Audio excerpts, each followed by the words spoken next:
मर्द की खामोशी में छुपे 5 राज, तेरी खामोश निगाहों ने जो राज मेरे दिल से कह दिया, लफ्ज़ों में ना समा सका, बस धड़कनों ने समझ लिया। मोहब्बत और जज्बात हमेशा लफ्ज़ों के मोहताज नहीं होते। कभी कभी सामने वाला कुछ बोले बगैर सिर्फ एक नज़र से दिल की बात को समझ लेता है। सच्ची मोहब्बत और एहसास को कहने की ज़रूरत नहीं होती, वो निगाहों और दिल की धड़कन से ही समझ आ जाती है। बीवी कहती है, आप बोलते क्यों नहीं, क्या मुझसे नाराज हो, और शोहर बस मुस्कुराकर चुप हो जाता है। क्या ये बेइज्जती है, क्या ये दूरियां बढ़ाने वाला इशारा है? नहीं, अक्सर मर्द की खामोशी के पीछे 5 ऐसे मतलब होते हैं जो अगर औरत समझ ले तो घर जन्नत बन जाए। आज बानो कुसिया और पीर मौला की हिकमत से समझते हैं। अस्सलाम वालेकुम। आज के इस टॉपिक में हम रिश्तों के इस पहलुओं को देखेंगे जो अक्सर छुप जाते हैं। दिल को लगे तो साथ दो, क्योंकि अगला राज इससे भी ज्यादा गहरा होगा। राज नंबर 1, वो सोच रहा होता है। अक्सर मर्द जब चुप होते हैं तो लड़ाई से बचने के लिए नहीं, बल्कि सही लफ्ज ढूंढने के लिए चुप होते हैं। बानो कुसिया कहती है, अक्लमंद वो है जो बोलने से पहले 10 बार सोचे। पीर मौला अली फरमाते हैं, जुबान दिल का तर्जुमान है, अगर दिल खराब है तो जुबान भी जहर उगलेगी। इसलिए जब मर्द चुप हो तो समझो वो तुम्हारे दिल को दुखाने से बचा रहा है। राज नंबर 2, वो खुद से लड़ रहा होता है। मर्द अक्सर अपने घर की फिक्र, कारोबार की टेंशन, इज्जत का बोझ अंदर ही अंदर उठाता है। वो तुम्हें बताता नहीं, क्योंकि वो तुम्हें परेशान नहीं देखना चाहता। बानो कुसिया कहती है, मर्द की सबसे बड़ी मोहब्बत यही होती है कि वो अपने दर्द छुपा कर रखे। ये खामोशी कमजोरी नहीं, कुर्बानी है। राज नंबर 3, वो तुम्हें समझने की कोशिश कर रहा है। औरतें बोलकर दिल हल्का करती हैं, मर्द सुनकर समझने की कोशिश करते हैं। जब तुम बोल रही होती हो वो चुप रहता है, ताकि हर लफ्ज को दिल तक पहुंचे।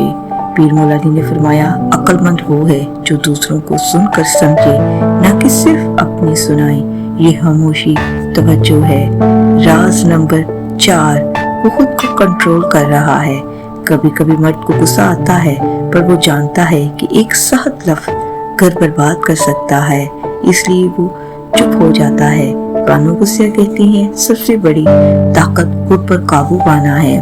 पीर मौला अली फरमाते हैं, गुस्सा आग है, अगर बुझा ना दो तो सब कुछ जला देगा। ये खामोशी सब्र है।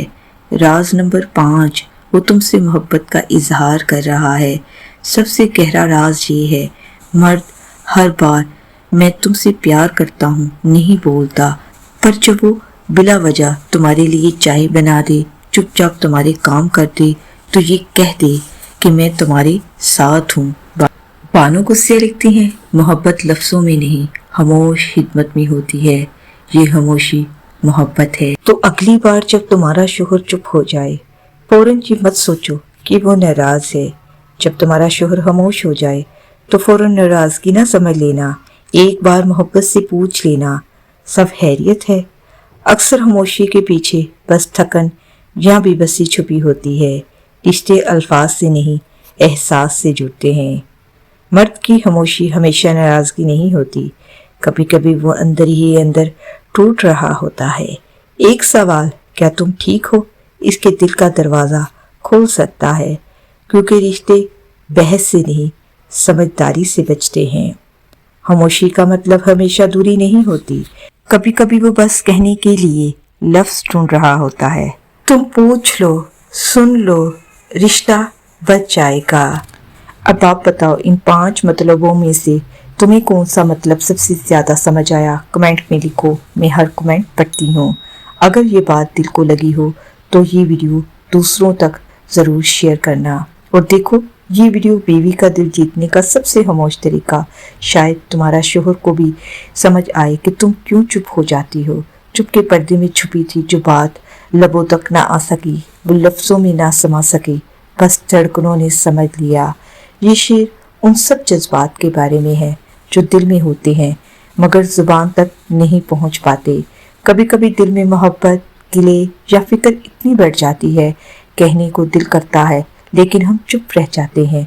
कभी डर लगता है, कभी शर्म आती है और कभी लगता है सामने वाला समझेगा ही नहीं, तो वो बात बस खामोशी में ही दब जाती है। अल्फाज छोटे पड़ जाते हैं जब जज्बात बहुत बड़े हों, मगर दिल की धड़कन कभी झूठ नहीं बोलती। अगर सामने वाले दिल से सुनो तो बगैर कहे भी समझ जाता है कि दिल के अंदर क्या चल रहा है। मोहब्बत हमेशा लफ्ज़ों से नहीं, कभी कभी बस एक निगाह काफ़ी होती है। ए अल्लाह, हर रिश्ते में मोहब्बत, समझ और सब्र अता फरमा। जो दूरियां खामोशियों से बढ़ जाती हैं, इन्हें अपनी रहमत से मिटा दे। हर घर को सुकून और दिल को इत्मीनान नसीब फरमा दे। आमीन सुम आमीन।